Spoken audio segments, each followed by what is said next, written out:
Oop, gonna have to edit that a little bit.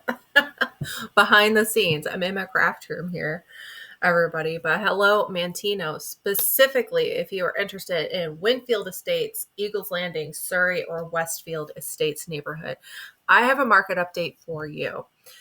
So first, we are going to go straight into the MLS here. So this is how it looks like here in the MLS. Let's hide filters here. So here's the map. We've got Windfield Estates up here, Eagles Landing over here. Surrey's kind of sits right here in the middle, right off of Longfellow.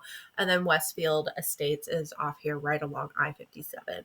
I mean, how many of us drive along, 9,000 there and jump onto 57 to get pretty much anywhere we need to go, right? Either down to Bourbonnais and Kankakee or up north, anywhere north.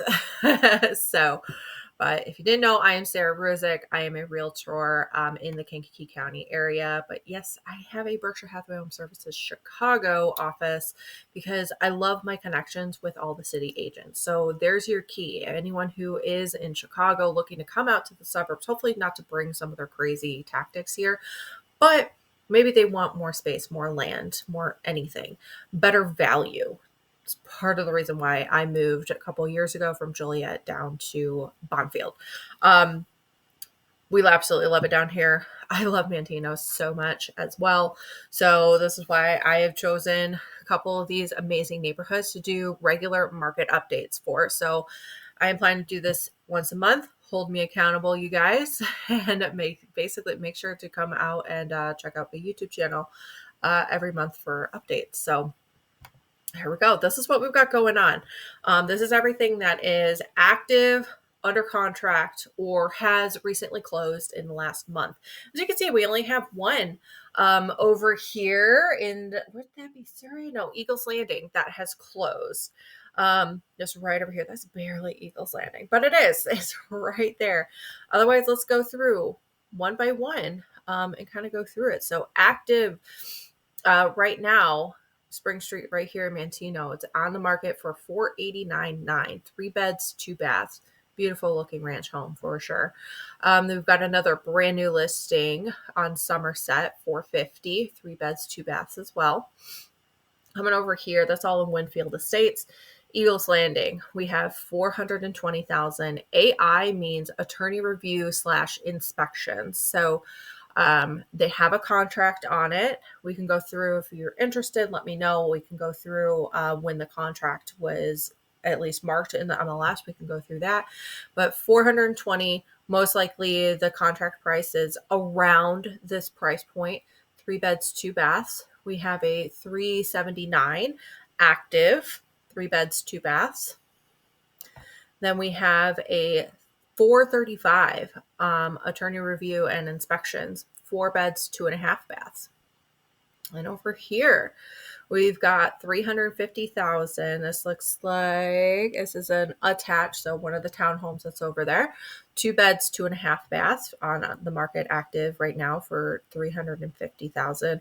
This is one of them, a townhouse that has closed recently in the last month for 225,000, 3 beds, 2.5 baths. Moving on over here to the Surrey neighborhood, we have this active on the market, 3 beds, 3.5 baths, 2291 square feet for 525,000. And I think that's it because I don't believe there's anything over here in Westfield. But one of the things I want to go through is show you some data in this area. Oh, I thought this was in here.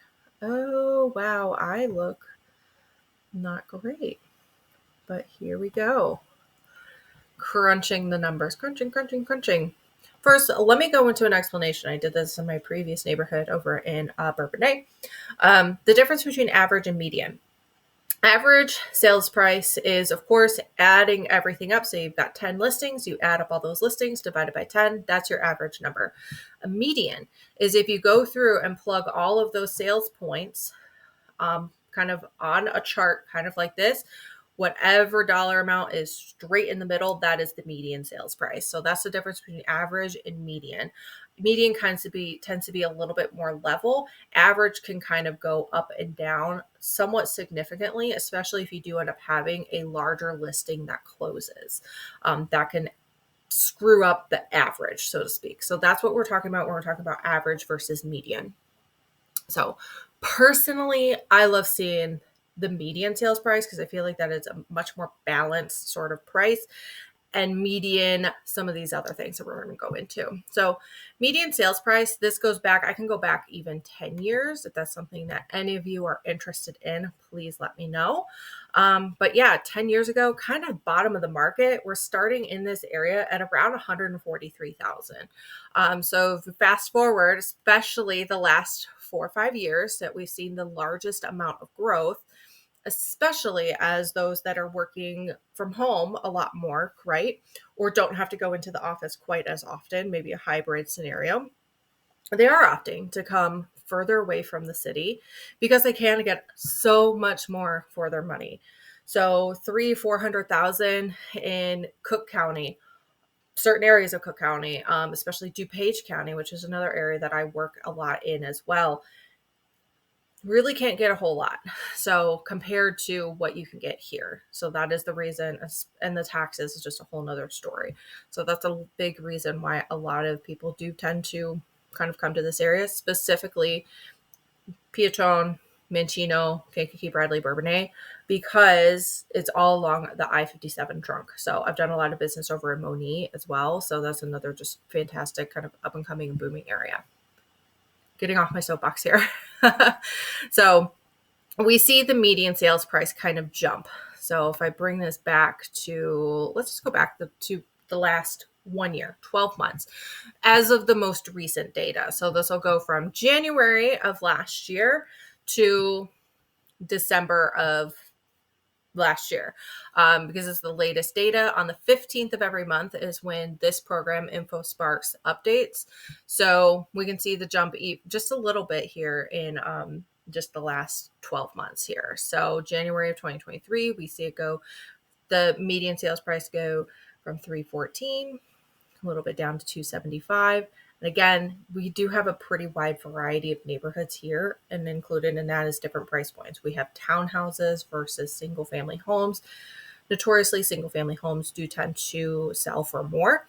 So that's where the jump kind of comes in. So of course, if you are looking for a more accurate home value, please don't hesitate to give me a call, send me a DM, shoot me an email, text, and I would be happy to schedule some time to come tour your home in person and give you a pretty accurate and close to what current market value would be. Especially even if you're not looking to sell right away. You just want to know what your current market value is just for tax purposes. You want to give to your accountant or your financial advisor. Those are things that they need to know in order to understand what your full assets are. So a yearly market review, please.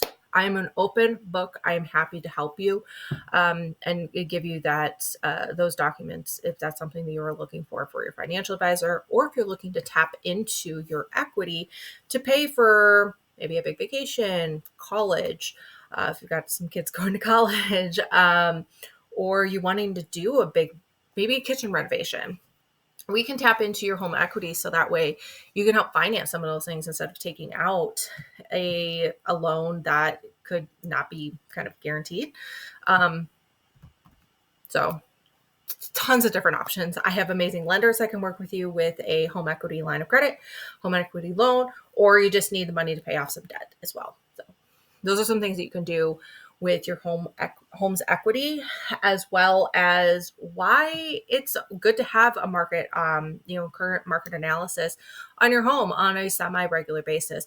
If once a year seems a little excessive, you want to do every 2 years, by all means, I'm happy to schedule the time for you. And even if you are, of course, making a move, I would love and be honored to be part of that conversation. So as we go through, I would say in the last 6 months is where we start to see the slow kind of gradual increase here. So May of 2024, we've got 327, 450, and it jumps all the way up into the height at October, 339, 900. So this is right around where people were maybe looking at homes right there at the tail end of summer, and then they closed right around here. This is also when the market or the rates did end up shifting down just ever so slightly. You kind of tell when rates jump down. So right around here is as home prices kind of go down, the rates have jumped up. So it's kind of the opposite. It's sort of what happened around this time 5 years ago, or 4.5 years ago, as we all remember the COVID years where it was artificially deflated with the interest rates and everything. So, and that's why we had a lot more buying power out there. So October 2024 and November was right around the 339, 900. So the latest data that we have, December of 2024, median sales price 329, 900. Again, we do have a pretty wide variety of home types here. If we, moved it all, this is all single family actually here as well. No, we should do all property classes. That's where you're going to see a much bigger jump because we have everything. So if I stick to just single family, there's a variety of different types of homes here as well. So I do adjust what I just said there.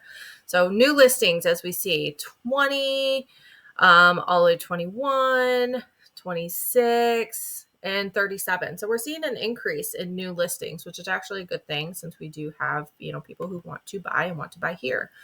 Homes that have gone under contract, 13, and now we got 21. So as you saw, we saw new listings, 37 new listings.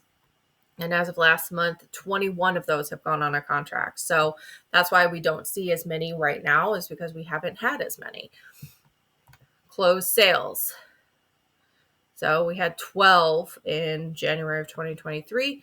We had 21 in December of 2024. This is a good one. If you're looking for just a very, very quick blanket overview, take your square footage that you know of. If you're unsure of your square footage, you could do quick measurements around your house, measure the outside from Google Maps, and kind of do some basic calculations there. Or you can look on public tax records. I've got access to a couple different public tax records. I can see what you are being taxed on, at least for square footage. And then you take that and multiply it by whatever this dollar amount here is. I would give or take about $5 as a pretty good window, because of course everything is going to depend on the overall condition of your home. The have you kept up with different updates, maintenance, etc., stuff like that. So yeah, January 2023, the average or median price per square foot was $180 per square foot. Kind of jumps down there to $160. As of last month, we're sitting around $190. So anywhere between $196 and $190. Could be pretty close. Like I said, give or take a blanket window, around $5 lower or higher price per square foot is always good for just doing a very, very quick calculation. A lot of that will, again, also depend on your overall square footage, how many bedrooms you've got, and then some of the other things that I mentioned already. Listing to contract. So a lot of agents will say just sold, but it's actually under contract and hasn't actually closed yet.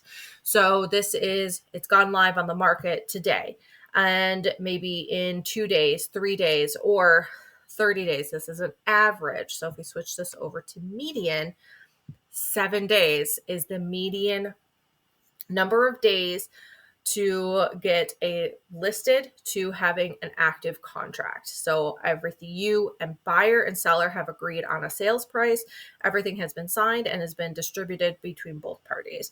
And then that's where you enter into the AI period, which is attorney review and inspection, home inspections. So that will likely be in the system in the MLS until it actually closes. But once you get through official attorney review period, we're supposed to make those changes. Not everyone does, and it's not required either.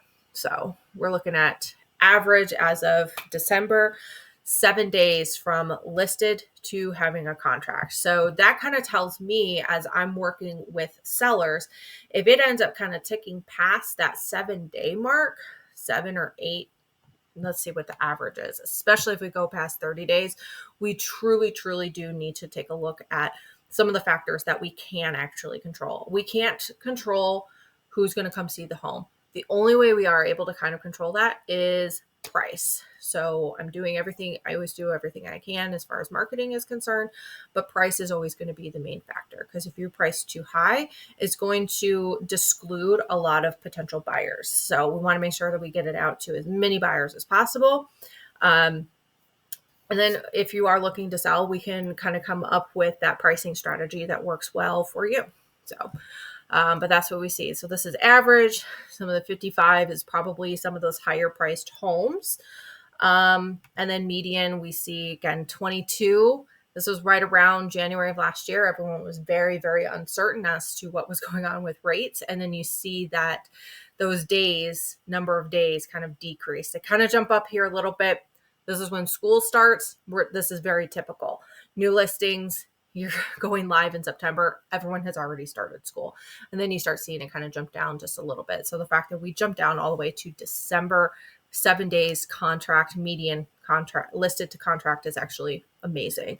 I could go into the month supply. This is such a confusing. I'm not even going to go into it. If you are interested, please let me know. But I like going into homes for sale in this area. So we have 3, jumps up to 4, down to 3, down to 2. And then right now we just have those 4 that are active that don't have a contract on them yet. So that's it for this market update. If there's anything else here at the bottom that you are interested in me kind of going over and reiterating, please let me know. If you're looking to have a market, comparative market analysis done on your home, please let me know. And let me know if there's someone else that you know that might be potentially making a move, or looking to tap into their home's equity. I would love to be part of that conversation. It is my, fiduciary duty to help you in any of those aspects, because your home typically is your largest asset. So I'm there to help protect it in any way that I can. So have a wonderful day. Have a wonderful month. It's the end of January. So welcome February. This will probably be uploaded February 1st, but have a wonderful evening. Cheers and happy Valentine's Day. All right. On to next month.